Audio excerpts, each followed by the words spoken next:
I will start with my definition of placemaking. Shared physical community that is, in its ideal form, life-giving, invites connection, and feelings of belonging.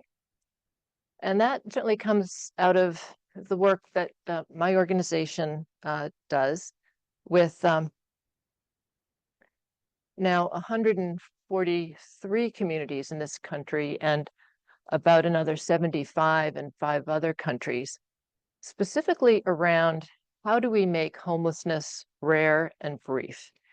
And so ironically and pointedly and critically in this conversation, how do we think about people who have been essentially told they have no place, have not been welcomed into the places in our communities that we are concerned with in our most aspirational moments about what makes for a good community and a good place.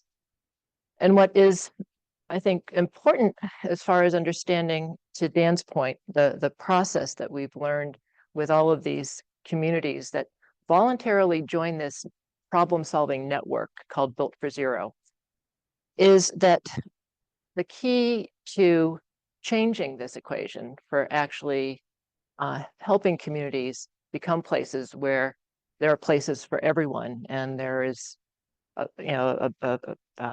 frankly, a sense of agency and value that is provided to every member of the community, is that we have to start with the community as a system and why that's not working, and the whole process of making space, and take the focus well away from those who have been left out and create a process for community members, particularly the organizations that directly touch the issue, to focus on how to build a well-governed, reliable system for bringing everyone into a stable living situation.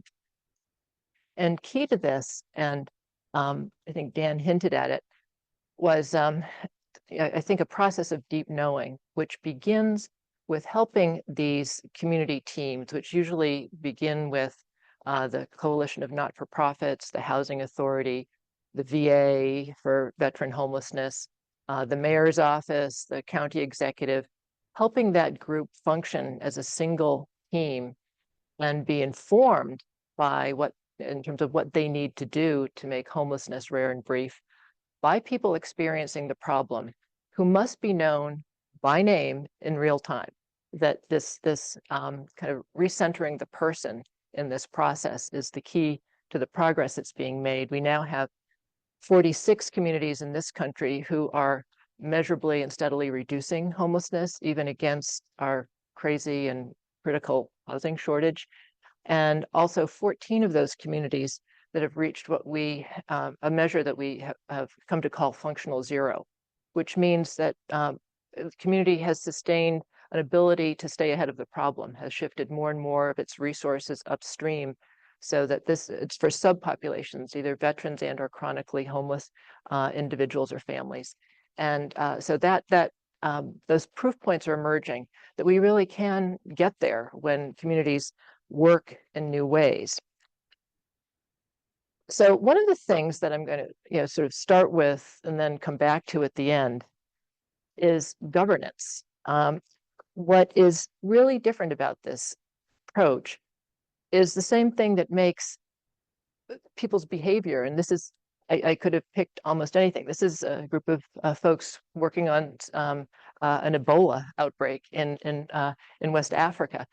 Any situation where people come together to protect their community against an imminent harm, that's what we have to model around some of these chronic challenges like homelessness. What we see is in these emergency moments, and at least in the United States, we have a very sophisticated and well-designed, even if FEMA ends up being a 4-letter word every time there's a natural disaster, there is an elegant system of collaboration that's been designed under this, the National Incident Command Structure, that scopes out who's in charge, there are clear hierarchies, decision rights, communications practices, procurement practices, ways that we rehearse in all of our communities to come together at times of crisis. And it's essentially borrowing a lot of these practices that has proven to be kind of the different way we work that actually makes this issue of almost designed exclusion something that we can overcome. I thought I'd talk about how this actually plays out based on a community. And I've chosen my community. I live in Concord, New Hampshire now. And not just to leave you with a sense of this is something that is happening, but how in 143 communities, but how to begin thinking about making it happen in the places you may live and work, because I'm not a long-term resident of Concord, but this is the reality of my community, and to share with you how we're thinking about how we turn this around. And I think this is just such a pointed headline, because in the picture, you also see that there's placemaking going on there. People who are living in encampments, and this happens to be one that bridged a private citizen's backyard and a railroad right-of-way. I mean, just a powerful witness to the instinct to create place and some sense of protection and community, even in the most dislocated and marginalized of situations. And what is striking in, I think, the way this manifests, and in so many places, is there is no secure place for people to actually exercise their agency to placemake. And so what we are doing is, in this voluntary committee we've put together in Concord, is trying to get the voluntary behavior around collaboration that ideally we can be working toward as communities and as a country, as just the way we do things. I think it was Tim who said earlier something to the effect, is like, maybe it's the way we come together and work. Well, that really is what we find is the key to this challenge. We now know by name that we have 316 individuals that we need to find housing for. We know what the dynamics of the issue are, how many new individuals tend to come into homelessness each month, and what the current capacity and ability of our community team to move people out of homelessness is. And we have to basically shut down inflow and accelerate outflow. And that is increasingly, as we know people by name, we are learning, all right, why are people becoming homeless? And how do we get those agencies and those systems, that information, better connected to this kind of committee's work as far as knowing how to shrink the system and prevent the kind of experience that this woman is having, but also it's part of our process in Concord, as is the case with all of the communities that we coach and support and bring this framework and coaching to, that we directly involve people experiencing the problem and telling us what's broken and what the system itself should be designed to actually function like. So I've given you a sense of what the new system can look like. Deep collaboration, more of a population level focus than a program level focus. That's the big leap, not simply perpetuating independent, well-intentioned, often very high quality programs operating in silos, but creating a voluntary governance structure to bring that all together with the intention of a measurable shift down to functional zero ultimately in terms of those experiencing homelessness. But it does finally beg the question of what are the alternative spaces? And so I thought I would essentially use this amazing group to pose a question and suggest to you something that is much on our mind, which is what are some simple ideas that are scalable that can help communities get to work on creating the new kinds of places of welcome, of belonging, of inclusion, that will actually change this phenomenon. This is not a problem we should have in the United States, and it's not a problem that any community can fail to make progress on if they're organized correctly. And so one of the things, and sort of inspired by where we are, the Richardson Hotel and here at the UB campus, it was formerly an almshouse. Every community in the country has public assets that are underutilized, whether it's, this is the Concord State Psychiatric Hospital, a few blocks from where I live, but like world's sloppiest looking parking lot, all sorts of unplanned space, underutilized buildings. New Hampshire has been smart in taking some of these old buildings and they've put state offices in there. So it's not like the whole campus is underutilized. But wherever you go, particularly in the Northeast and the Midwest, but frankly, in any part of the country, you'll find underutilized public buildings and publicly owned lands. These are the places where we could really get to work. That we have so much more control over what happens zoning wise, what happens in terms of public dollars spent on infrastructure.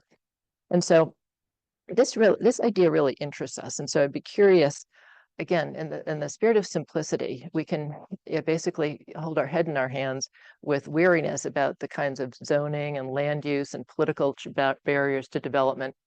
But why is it that other earlier generations were able to build these kinds of institutions that actually triggered a new moral imagination, whether libraries across the country, land grant colleges, a whole generation of beautifully designed psychiatric institutions as the introduction of moral therapy as opposed to cruelty. Like, we know how to build stuff. I think it's really much more of a decision and an igniting of moral imagination that's the barrier.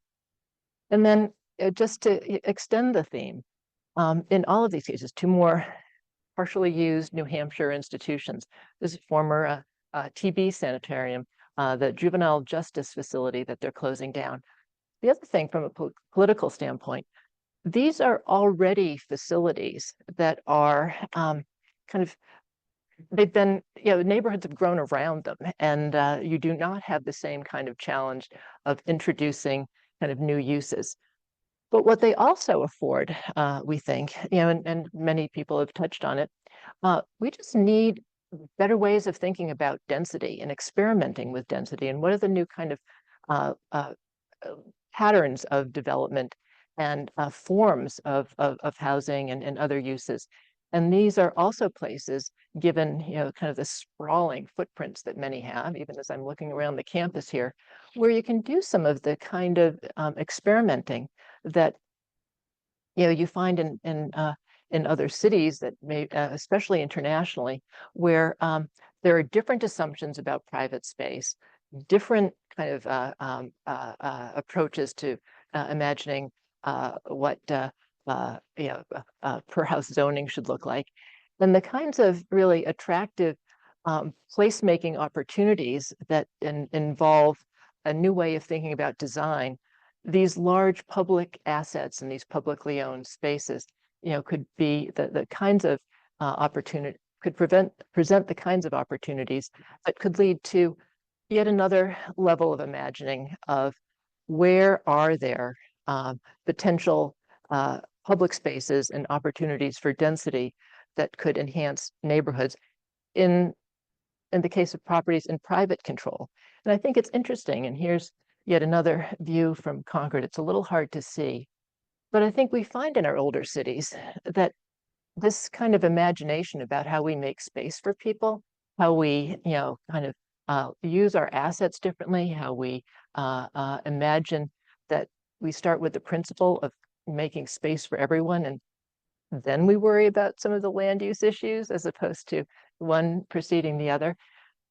All over Concord and many parts of New England and New York, you have these back houses and just this notion of how dense, how the degrees of privacy, what's attractive, what's sustainable. How do we again, reignite our imaginations around what we can do with our public assets and what we can inspire in terms of more dense and creative use of privately owned spaces, middles of blocks, for example, here, with the kind of models that will, you know, frankly, be needed for us to make decent places from a living and a community standpoint available to all. And so I want to basically wrap up with what we've learned about governance, because it just seems, as you know, we all scratch our heads about how we're going to meet the housing needs of the country, how we're going to solve problems of every sort in our communities, how we're going to overcome division to get anything done. This is what we've learned is really at the core of how we're helping communities move forward and get measurable, sustainable reductions in homelessness against difficult political tide, shortage of housing, all sorts of rules and bureaucratic barriers that just really frustrate a clear path to solving the problem. We're finding that the thing that matters most is getting folks together around a shared aim. Again, as in the case of an emergency, if 316 people had become homeless in Concord last week because of a flood, a whole different system would kick in. You'd have, in terms of emergency management, the only things that matter are, saving lives and property. So a really clear shared aim. So if you can create that in a kind of a normative way around our shared challenges, that seems to be the key. But this nimble command center team, folks working toward a common goal, knowing very specifically by name, taking the anonymity out of this problem or any problem, I think, just having a clear menu of things that have worked elsewhere, and then being flexible in terms of everything being on the table in order to get you to your goal. And so that's my contribution on placemaking, and really looking forward to the rest of our panel's comments. Thank you.